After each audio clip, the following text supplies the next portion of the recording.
Welcome to the Cabral Concept, where board-certified naturopath and integrative health practitioner Dr. Stephen Cabral shares how he was diagnosed at the age of 17 with a life-altering illness and given no hope for recovery. It was only after studying and traveling all over the world did he discover how to combine ancient Ayurvedic healing practices with state-of-the-art naturopathic and functional medicine to fully rebalance the body and re-energize it with life. It's time to discover how to get well, lose weight, and finally feel alive again. And now, here's your host, Dr. Stephen Cabral.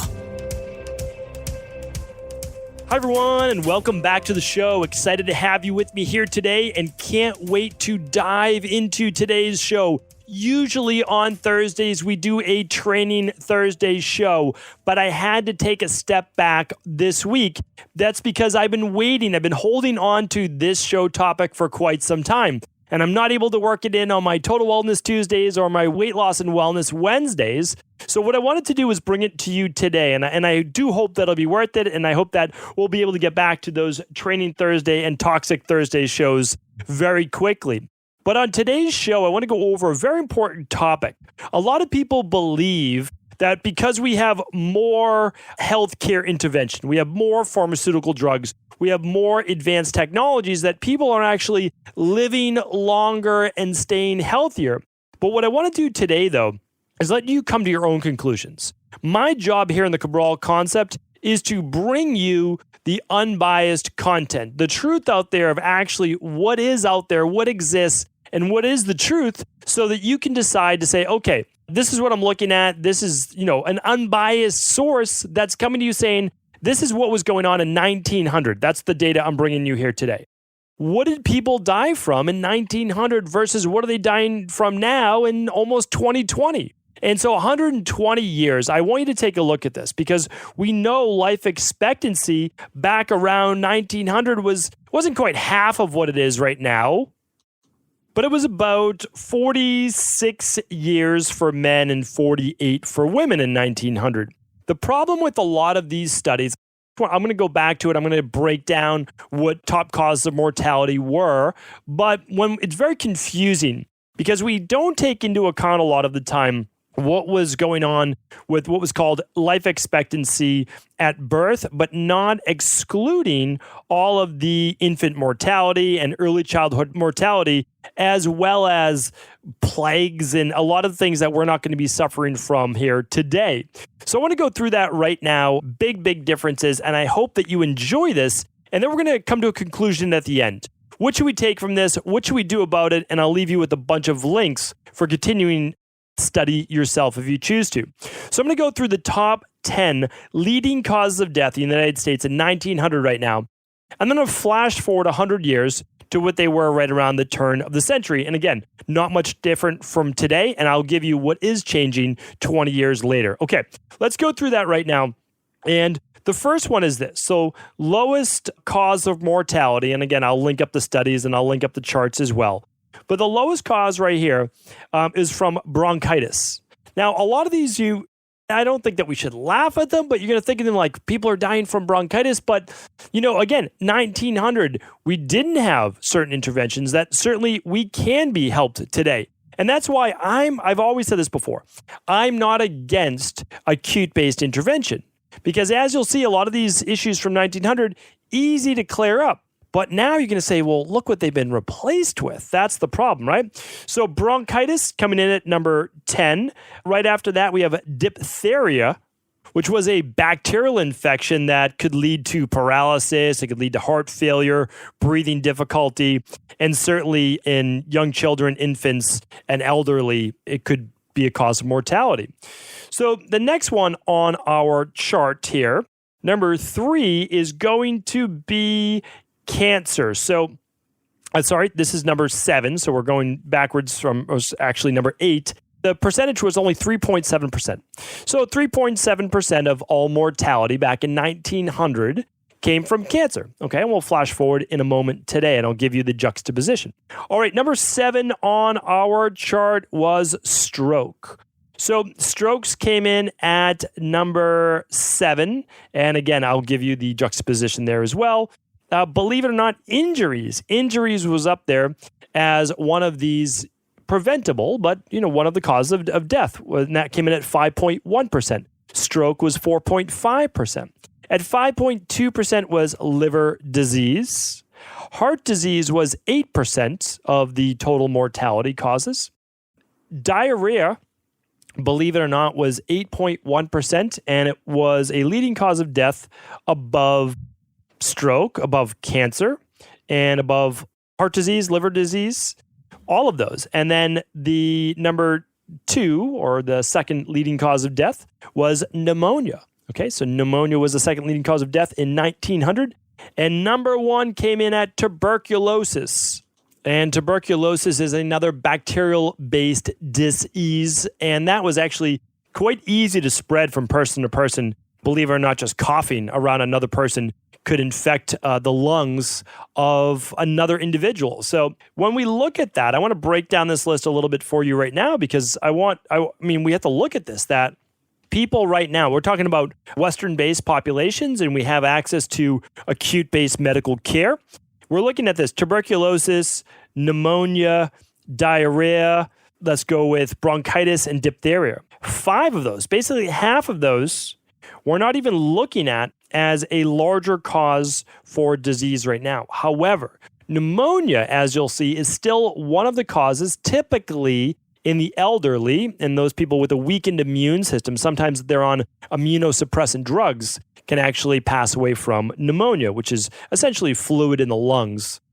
So let's flash forward now 100 years later and look at our leading causes of disease. And let's start from 10 and work backwards. Number 10 is chronic liver-based disease. This can be from alcohol, it can be from hepatitis C, it could be from fatty liver, it could be from a number of issues of the liver. Chronic kidney disease is number 9. Suicide is number 8. Diabetes is number 7. Pneumonia, or the flu, again, mainly in the elderly, is number 6.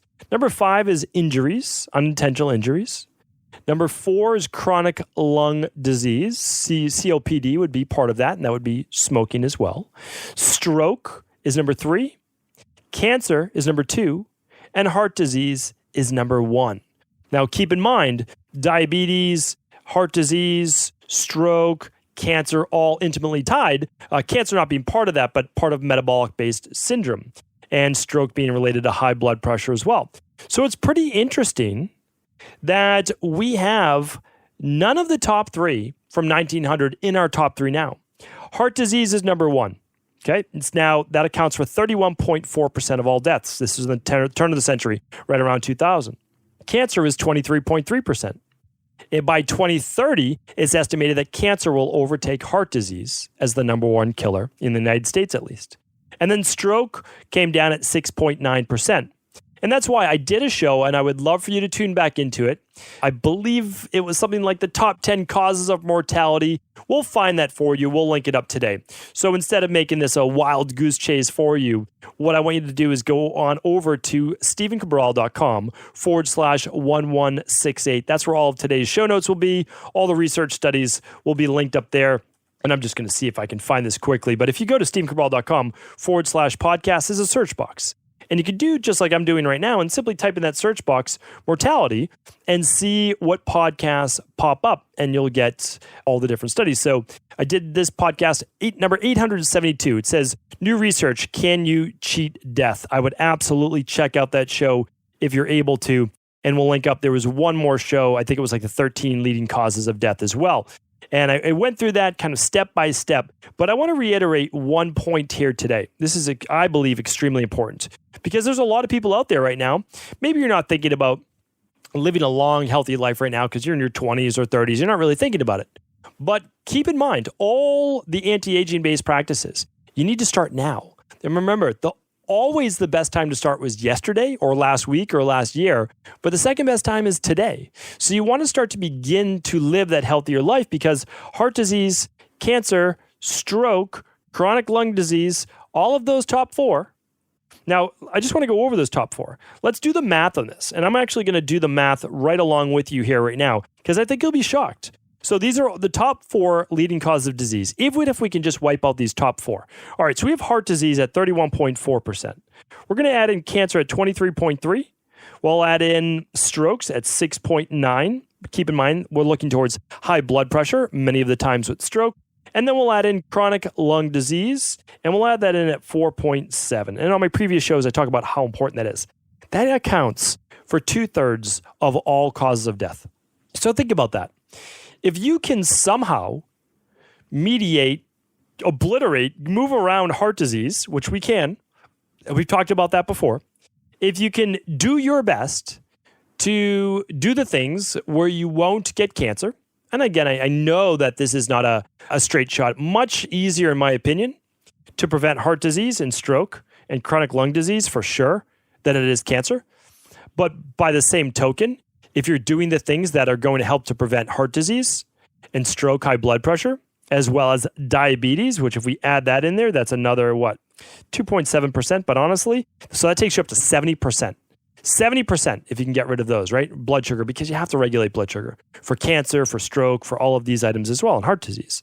So if you look at that, really, we're going to start to live a long, healthy life because I know that by following the de-stress protocol, which I'm going to lay out again for you here today, but if we can remove the heart disease, cancer, stroke, chronic lung disease, we can't really avoid unintentional injuries. Okay, that accounts for 4.1% of death. Unintentional. It's an accident. We didn't mean it. It's again, like that was an accident, right? What's the next one? Pneumonia? Well, pneumonia is coming from a weakened immune system or taking biologic-based drugs that's shutting down the immune system. But again, we have to look at the disease process before that. But we'll keep that one in there, okay? So pneumonia is about 2.7, okay? So 2.7 and 4.1, we're looking at, let's just round up. So we'll go to 7%, okay? Diabetes, we can absolutely, type 2 diabetes, which is the leading cause or the top cause of diabetes or the greatest number, we can absolutely prevent. Suicide, again, suicide is a challenging one because we're looking at dysfunctions in the biochemistry of the body, which also affect the mind as well. And then we're looking at some genetic susceptibility. So that's a touchier one. Let's say that we can, let's just keep it in. Let's keep that in and just say that we understand that mental health is a serious issue, especially in this day and age. You'll notice that it was not in the top 10 in 1900. It didn't make it. There's a lot of stress. There's a lot of issues. There's a lot of things that go into being suicidal and being that to have that level of depression and a mental health disorder. So let's keep it in and let's say that's somewhere around 10%, 11% now that we're at. And we can get rid of the chronic kidney disease and the chronic liver disease as well for the most part. But let's take half of that, okay? So let's take another 1%. So we're at about 12% or so. So 88%.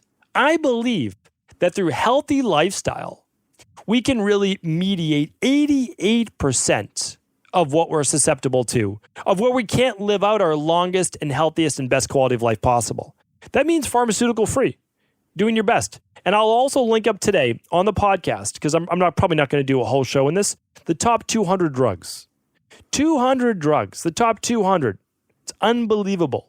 And if you go down the list, you'll just see for cholesterol, for blood pressure, for depression, for heartburn. I mean, again, these are all for erectile dysfunction. All of these, when you're looking at them, you're really saying, okay, well, a thyroid, these are all preventable. Like these are things that just simply were a fraction, less than 10% of the issues or so, 15% back in 1900. So there's always the question then like, well, what changed? What changed? Well, what changed was the industrial-based revolution, the degree of total food, and the rise in obesity, as well as the concomitant increase in sugar, essentially processed food, as well as hydrogenated oils. So people try to blame it on one thing. It's not one thing. It is never one thing. We have an increase in toxins. That's why I want to take you through the de-stress protocol right now. So when I wrote about this in the rain barrel effect, it was tied, and I went through this. Again, the United States spends the most on healthcare. Some are almost 20% of their national gross. I think it's 17.5%. We're spending the most amount out of any Western or industrial-based country. Yet we rank dead last, 37th, I believe, in the world. We spend the most, we have the most technology. Many would argue the greatest hospitals in the world. Many would argue the top doctors per basically, if you looked at all the doctors, of course, there's great doctors all over the world. You'd probably say, And the reason why a lot of people fly in the United States for some of these top hospitals, we have a lot of the best universities and a lot of the best doctors here. So if we have that, we're spending the most money, we have the best doctors, we have the best universities. Again, overall, I know there's great universities all over the world. I'm not saying that. I studied all over the world, so I'm not putting down any country. Yet we have the worst healthcare, or we have the worst in terms of overall health. Sure, we're keeping people alive, but are they healthy? No. 2/3 of the people are overweight. And once people get, which we would just call at a senior-based age, right? 66, 69 or older, 2/3 have more than one chronic-based disease. Some type of inflammatory-based illness that we talked about earlier this week, right? We spoke about that on episode 1166, and I hope you go back to Tuesday's show. We go through all of these inflammatory diseases of the body and how they occur. Let's look at this at a different angle now. Because people will always say, well, the only reason we have more heart disease, cancer, stroke, etc., is because people are living longer. But it's simply not so. We have the remains of many people, Paleolithic, etc., or those who've lived just a couple thousand years ago. And we didn't see this going on inside the body. But here's the other thing, is that people did live to 78 years old like they're living today. People think that that never happened. It actually did. Here's the difference, though. There was so much. It's very unfortunate to think about that. I mean, I can't even imagine it. I won't even let my mind go there. But so many babies, infants died at childbirth. And so did a lot of the moms. And when you look at that, yes, it was because of hygiene. It was because of many different practices that, again, we're fortunate to have all of these great new technologies and procedures and just obviously hand washing today, right? So much of that vitally important. Okay, so super important. That's why I'm never putting down conventional medicine. I would never do that. Most of us are the benefactor of some type of conventional medicine at some time in our life. But the problem is, and I talked about this before on Tuesday, episode 1166, it does nothing for chronic-based disease. Again, if there's an emergency during childbirth, you better believe that you're happy to be at that hospital where acute-based intervention could take place. And super important to look at that. So again, I would never put it down because we're fortunate to have that, but the problem is that's an acute-based instance. And that's where conventional medicine shines, and it should get its due. But if you're talking about chronic disease, heart disease, high blood pressure, type 2 diabetes, mental health and illness, it's not even approached, it's not even looked at from a nutritional standpoint. Yet we know that there are so many studies on zinc, B vitamins, folate, magnesium, omega-3s, and overall inflammation in the body and its effect on the brain. So many issues with Clostridia bacteria, and the issues with depression and mood and autism. And I went through that. I went through the studies. So this is very important for us to look at. And when we look again at the de-stress protocol, so again, people were living that long. The problem was life expectancy goes way down when there's very high infant mortality. And then childhood mortality as well. Because children under the age of 5 were just much more susceptible to disease as well, especially under the age of 2. So let's look at this though from the de-stress protocol. Big changes over the last 100 years. In diet, more processed food. We got refrigeration, right? So now we don't have foods that are as fresh. We use more preservatives. We have more processed food. We have hydrogenated fats introduced in. What about exercise? Well, people are far less active. We know that. Just average daily steps has gone down. What about stress? Well, stress becomes greater, not just from, because believe me, I'm sure that it was highly stressful in 1900. I have no doubt about that. But they didn't have the 24/7 society that we have right now. With the go, the smartphones, computers, no downtime, less community that there is, today. But also the truth is this, is that there simply was just not the level of toxicity, which I want to get to next, that we're coming up with now, right? There just wasn't the 77,000 man-made chemicals, a fraction of that, because they didn't start to be introduced to really the 40s, 50s, and then more so in the 60s and beyond. So we look at that, the body had to do less in terms of overall detoxification. The next part is rest. Were people getting more or less rest back then? Well, they may not have been getting necessarily more hours of sleep, although that's debatable. It is debatable because they did not have as much to keep them up. There wasn't that TV, right? There weren't those things to keep them up. They were going to bed closer with the natural diurnal rhythms of nature. They were going to bed a couple hours after sun went down. They were waking up more with the sun. They had a better adaptation and a better connection with nature. Emotional balance. Well, I just spoke about it before. Again, there's stress no matter what. I mean, think about it. 2,000 years ago, 5,000 years ago, you have to worry about food every day. Okay, we don't have to worry about that today. But we have different stress. And what we've really lost is community. We've really lost our connection with one another. We don't have the same tribal-based connections. We don't have the same, I'll do this for the community. You did that for the community. There wasn't that sense of self-worth either. Big change today, especially with social media. And then again, that has to do a lot with mental health-based disorders. And it has a lot to do with suicide. And we don't want to talk about it. But we see this portrayal of what life should really be on social media. And it's simply not the real world. It's not the way that things exist. And the level of bullying today is probably worse than it ever has been. And we need to look at that as well. What else is there? Well, there's supplementation. Was there as much supplementation back then? No, there wasn't. And it's why we had so many birth-based defects, and we had infant mortality, and we had a lot of other things, and we had miscarriages to a greater degree. Simply missing things that we see now today in developing countries that they don't get. One of the charities that we donate to, that we are big advocates of, and I usually don't talk about this, and and I brought it up today, so I'll talk about it, but is Vitamin Angels. So that's a great organization as well that basically helps mothers in developing communities to get the vitamins that they need so that they don't have the birth-based defects, so that their children are at least a little bit healthier, maybe than the generation before that. So remarkable things that we can do with just basic nutritional supplement, not overdoing it, but making sure that vitamin D levels are optimized, making sure that vitamin A levels are optimized, making sure that pregnant women are getting folic acid or ideally a natural form of folate. All of these things, again, crucial. We don't think too much of them because they are in abundance right now and they are pretty easy to get. And the last part, which doesn't have as much to do with what we're talking about from 1900 to today, is part of the de-stress protocol. That last S is success mindset.